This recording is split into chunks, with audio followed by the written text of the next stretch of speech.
Attention, vous êtes flashés. Cela fait un mois que les radars fixes sont installés en Wallonie. Ils ont déjà flashé plus de 6000 fois.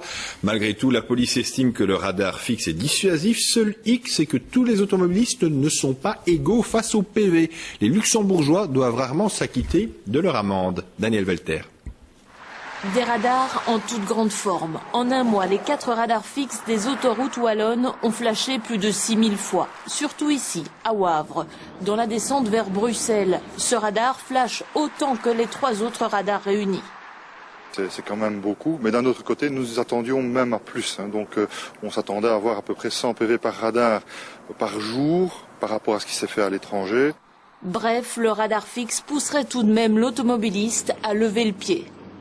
Les premiers jours ont été très prolifiques. Nous avions beaucoup de constats d'excès de vitesse. Mais directement, les usagers ont adapté leur vitesse. Et maintenant, nous tombons à peu près à 150 constats pour les 4 radars qui sont en Wallonie par jour. Donc on peut dire que c'est une diminution.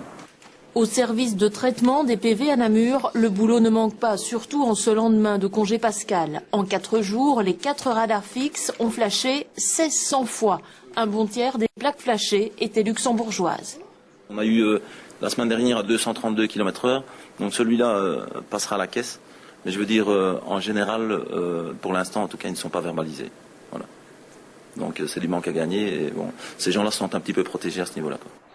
En fait, le Grand-Duché n'est pas censé communiquer les identités des conducteurs verbalisés. Cela devrait bientôt changer. En attendant, tout le monde est un peu frustré. C'est frustrant pour nous et c'est frustrant pour l'usager lambda. Je suis monté à Bruxelles tout à l'heure et j'ai remarqué que visiblement les luxembourgeois, les immatriculations luxembourgeoises en tout cas, sont nettement moins respectueuses de ces endroits et du code de la route en général. Quoi qu'il en soit, il vaut mieux rester vigilant. De nouveaux radars devraient bientôt venir rejoindre les 4 radars fixes déjà existants.